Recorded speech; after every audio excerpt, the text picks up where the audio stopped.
Imagine you were just elected President of the United States. During one of your first classified briefings, you learned that the U.S. military has recovered advanced extraterrestrial technology.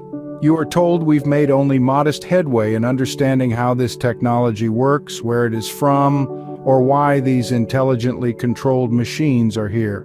What would you do in that circumstance?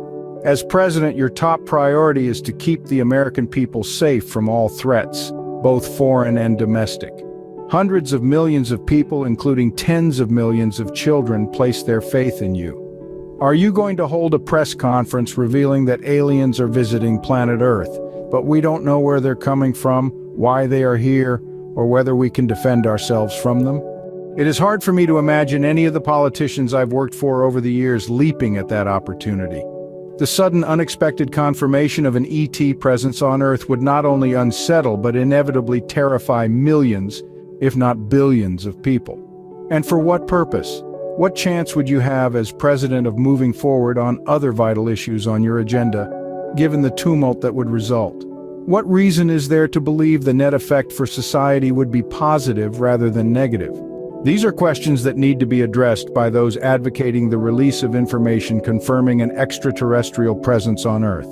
Such information has the potential to be a genuine Pandora's box, and it is therefore vital we think this through carefully before proceeding. This is a pressing issue, as various committees and members of Congress are seeking to determine whether the U.S. government has incontrovertible proof of an extraterrestrial presence on Earth. Such a revelation would undoubtedly be the most shocking, profound, and transformative discovery in human history. Yet, despite the gravity of the issue, Congress has been proceeding without holding any hearings or requesting any studies to assess the impact of this potential bombshell. It appears that our legislators are failing to heed the maxim, "Don't ask the question if you aren't prepared for the answer." Strangely, there is little discussion of this critical issue among proponents of disclosure in the UAP community. Perhaps advocates of disclosure simply assume that truth and transparency are always for the better. Although I applaud the sentiment, the issue is not so simple for government officials bearing the weighty responsibility of governing. I therefore thought I would offer some thoughts from the standpoint of a former national security official, because national security concerns are inescapably central to this discussion. Moreover, what if disclosure precipitated a change in the behavior of an alien civilization, given that they no longer had an incentive to remain elusive and clandestine? What is the risk potential that disclosure might cause some governments to overreact, precipitating fearful and aggressive interactions?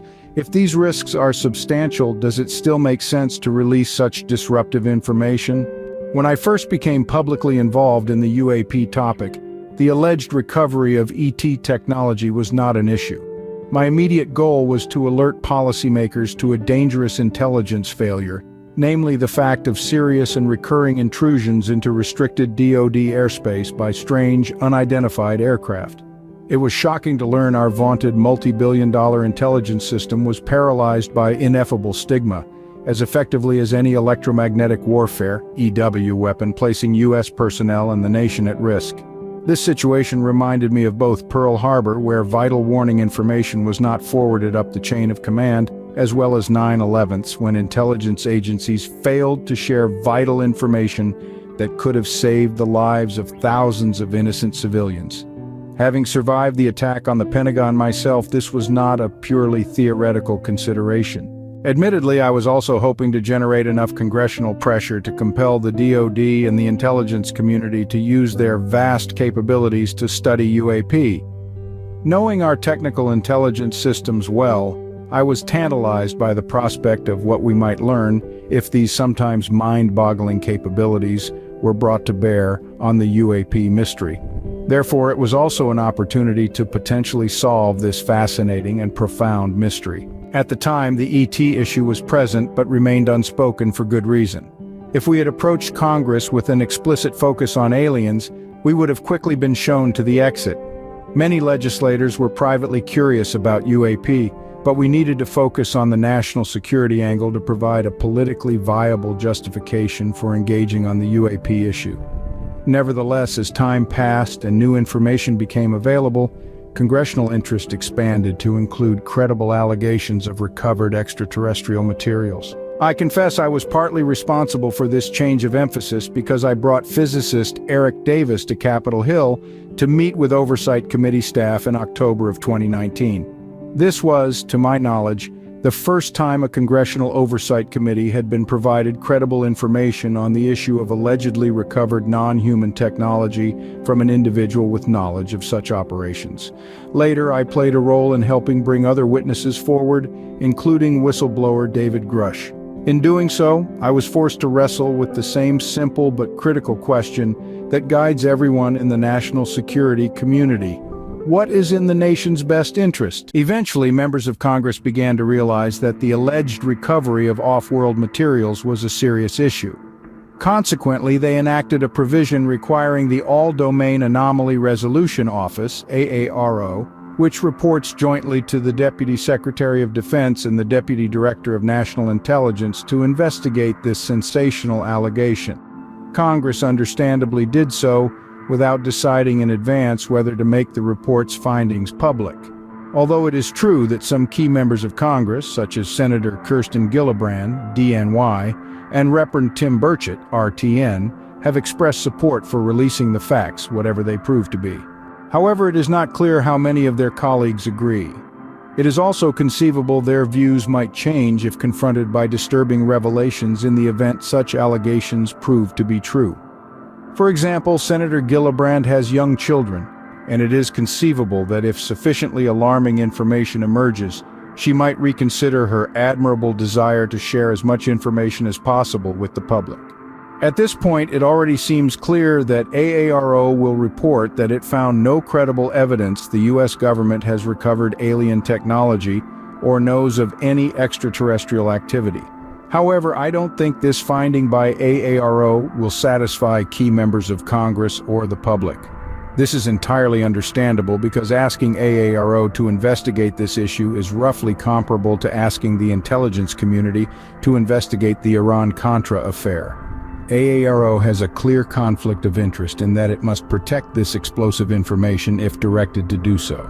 Alternatively, AARO could also be denied access to the information. The only way for Congress to assure itself of the truth is to continue pressing ahead with its own investigation, as advocated by members of both parties in the House of Representatives. In that regard, I want to challenge the recurring assertion that the UAP issue is primarily for scientists, not politicians or government officials. Although UAP deserves serious attention from the scientific community, as NASA itself recently acknowledged, national security considerations are inevitably paramount. I say that partly because we are not dealing, at least not exclusively, with remote signals from deep space or an intangible interdimensional intelligence that seeks to subtly influence human affairs. For all we know, something along those lines could be happening, and it is a fascinating proposition, but what current intelligence collected by the U.S. indicates is that our military is encountering intelligently controlled, solid objects invading restricted military airspace, sometimes even flying in formation, on an almost daily basis. Many of these objects are emitting radiation in the 1, 3 and 8, 12 gigahertz range. Multiple credible reports indicate that UAP has rendered segments of our nuclear deterrent inoperable. In other cases, they are jamming radars on fighter aircraft. We also have multiple cases of near mid-air collisions and cases involving serious injuries to military and civilian personnel. Therefore, as much as we need and want scientific investigations, the government cannot be permitted to divest itself of the UAP issue. Similarly, the government does not have the luxury of limiting itself to pristine scientific information. This is one of the areas in which I differ with Dr. Sean Kirkpatrick, the current director of AARO, who claims there is no credible evidence of UAP demonstrating capabilities or doing things that violate our understanding of science. To my mind, the USS Nimitz, CVN-68 aviators, radar operators, and technicians who encountered an anomalous craft during training exercises off the California coast in 2004 are eminently credible. The intelligence community prefers rigorous scientific information whenever possible. Still, it would be untenable, if not suicidal, for either the intelligence or law enforcement communities to limit themselves to pristine, scientifically repeatable sensor data. We rarely have the luxury of having censor information when facing the intentions of foreign leaders or the precise capabilities of adversary military forces. Hence, the intelligence community does its best with what it has in those circumstances, including reliance on human intelligence reporting. Therefore, by its own standards, the intelligence community should consider the accounts of the Nimitz aviators and radar operators as highly credible evidence of intelligently controlled craft doing things we cannot emulate and simply don't understand. For example, the Tic Tac UAP they encountered accelerated to supersonic speeds without producing a sonic boom. It overcame G-forces that would destroy anything built by man, and there was no evidence of the electrically charged plasma we would normally expect to see on man-made aircraft moving at hypersonic velocities. I realize the inherent limitations of human reporting. Still, I also see no reason to suddenly change the normal rules and standards the intelligence community relies on in cases that involve evaluating UAP. I'm raising these issues to provide a reminder that the paramount question about UAP, both for government policymakers and the public, will undoubtedly be whether UAP poses an existential threat. I'm thrilled to be supporting investigations of UAP signatures, propulsion systems, metamaterials, and UAP effects on humans, but national security, rather than science, will be at the forefront in the minds of government officials assessing the potential costs and benefits of disclosure. In sum, we can't dodge the national security issue when making the case for disclosure. We must address it head-on. Admittedly, nothing as potentially ontologically shocking as UAP disclosure has probably ever occurred, certainly not in modern times. However, there are still some interesting historical precedents we can examine. Consider the Sputnik issue that arose in 1957. Sputnik was merely a small satellite emitting tracking signals, not a weapons system. Yet the mere fact America was lagging behind the Soviet Union in space and missile technology immediately became a major political issue, reminiscent of the furor over the more recent Chinese spy balloon incident. It was not long before Congress and the White House responded and the space race got underway. Thankfully, what began as a military competition with the Soviet Union eventually turned into a collaborative space exploration effort involving the Russians and many other nations. So, in that case, the initial fright and concern, which was a national security issue, ultimately led to major scientific and technological breakthroughs and laudable international cooperation. I would like to believe the UAP issue can follow that same path from national security to science. Admittedly, other examples are tragic. When we look at the first contact between more technologically advanced civilizations and indigenous peoples, the consequences often prove catastrophic for the less technologically advanced. In part, this was due to the spread of lethal diseases for which indigenous peoples had no immunity. But it was much more than that. Contact often proved psychologically and culturally devastating as the leadership and cherished religious and cultural beliefs of many indigenous groups were eradicated without being replaced by a viable substitute. We all need psychological and cultural maps to navigate reality. For many indigenous people, those maps were destroyed but not replaced, leaving behind a devastating psychological and spiritual void that millions of people are still contending with as they seek to reconcile Western secular views with their traditional beliefs. Note the difference between these two cases. In the case of Sputnik, we have an awareness of a potential threat. In the second instance, we have an actual invasion and occupation. So a key question for us to ask ourselves, again a national security issue, is whether disclosure might provoke hostilities. That seems highly unlikely. So although the Sputnik case is far less shocking and provocative than disclosure would be, it may be a more appropriate model than the tragic cases involving European contact with pre-industrial indigenous societies. I believe that a graduated process of disclosure would avert a crisis atmosphere while prompting new investments in technology, scientific research, and a rash of collaborative international meetings and initiatives. Processing this unsettling information would certainly take time, but danger and fear of the unknown have always been inherent in the human condition, and people would, as always, adapt. For example, few Americans are losing sleep over the fact they live in cities targeted by Chinese and Russian thermonuclear weapons. Similarly, if some UAP proves to be extraterrestrial, people would still get out of bed the next day, go through their morning wake-up rituals, and head to school or work. Although it would be a much more disturbing provocation than Sputnik, I believe the inevitable ontological shock would eventually prove highly beneficial, stimulating immense creativity, investment, and research. Moreover, and most importantly, it could have a profound, positive, and desperately needed impact on mankind and international relations. Earlier this year, I penned an article for Politico titled, "If the US government has UFO crash materials, it is time to reveal them." In the article, I made several points, including the following.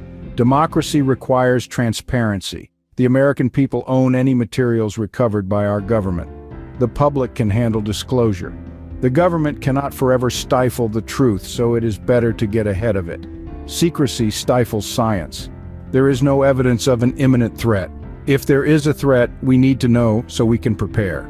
Finally, I argued that disclosure could transform international tensions, catalyzing desperately needed international collaboration. I'd like to expand on this last point, as it is both the most important point and the least obvious. In my view, both domestically and internationally, we are presently on an extremely dangerous trajectory that requires urgent intervention. Disclosure would undoubtedly alter the trajectory of our species, but almost certainly for the better. It is obvious that our nation, our species, and the environment are in serious and growing jeopardy. If this were solely my view, it would be easy to dismiss, but unfortunately that is not the case. I don't have the time here to list all my concerns, nor all the ways our society is presently financing its own downfall through perverse incentives that have developed over many decades, nor is there space here to do justice to the growing dangers we face abroad. Hence, rather than attempt to make the case myself, I'll offer the perspective of two renowned analysts of world affairs. Ray Dalio is the ingenious billionaire who established the world's largest hedge fund. Yuval Harari is a dazzling Cambridge-trained historian and author. Their perspectives are as different as their occupations, but their analyses are complementary and equally sobering.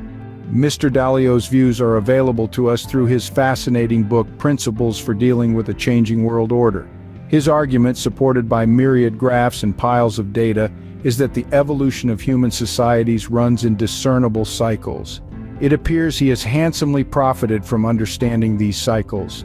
In short, when a nation or civilization becomes debt-ridden and overextended, wealthy but complacent, with massive disparities in wealth, dangerous internal fractures and civil strife emerge. Today, the U.S. is more deeply indebted than at any time since 1922. And the debt is rapidly growing even as interest rates rise, making repayment of this mountain of debt far more difficult. When interest on debt crowds out productive investments, the economy suffers. Eventually, economic hardship and disputes over how to share the pain of deficit reductions occur, leading to polarization and instability. When this instability and economic stagnation occur simultaneously with challenges from a rising foreign power, as is the case with China today, history shows that war and disaster for the declining power usually follow. Regrettably, military confrontation between the US and China is a real and growing risk, especially in the South China Sea and Taiwan. Dangerous encounters between US and allied nations and Chinese forces are occurring with disturbing and growing frequency. Meanwhile, President Xi is moving China in the direction of North Korea, a state where an ambitious and intolerant dictator with near godlike status imposes his views at every level of society, from the classroom to the boardroom. A fanatically nationalistic one. 5 billion-person version of North Korea, replete with AI security systems controlling Orwellian surveillance capabilities, is a daunting prospect. For all these reasons, I share Mr. Dalio's concerns about the prospect of tectonic and possibly catastrophic change occurring in the years immediately ahead. As Dalio states, the most reliable signs of an escalation to civil war are the rules being disregarded, both sides emotionally attacking each other, blood being spilled. It's not hard to see the relevance of these factors given the riots and demonstrations of recent years, the assault on the nation's capital, and the incredible partisan hatred gripping the nation, making it impossible to pass desperately needed legislation. To my knowledge, the U.S. has never before failed to pass a defense bill at a time when the U.S. military is under fire and already stretched to its limits supporting friends and allies. This growing crisis of government legitimacy is toxic and only getting worse. Meanwhile, there are no efforts in sight to correct the massive fiscal imbalances that are undermining our children's future. Mr. Dalio also observes that when change comes, it is generally swift, devastating, and unanticipated.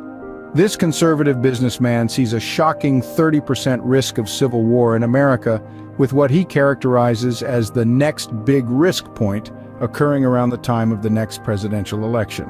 Dr. Harari offers a very different perspective, one that focuses primarily on global existential challenges facing our species. He states, each of these problems, nuclear war, ecological collapse, and technological disruption, is enough to threaten the future of human civilization. But taken together, they add up to an unprecedented existential crisis, especially because they are likely to reinforce and compound one another. Harari later adds, if despite these common threats humans choose to privilege their particular national loyalties above everything else, the results may be far worse than in 1914 or 1939. Thankfully, there is a potential solution. As Dr. Harari further observes, a common enemy is the best catalyst for forging a coming identity. Suppose a common threat is the best recipe to achieve a desperately needed common bond. What could be more helpful or consistent with our long-term prosperity and survival than learning that one or more advanced civilizations are visiting our planet? It would be a shock, to be sure, and many would initially be frightened or even terrified, whether or not for good reason, but that fear would quickly subside if little change occurred in UAP activity. Regardless, we need a jolt to reframe international perspectives in order to manage issues such as AI, global warming, and WMD effectively.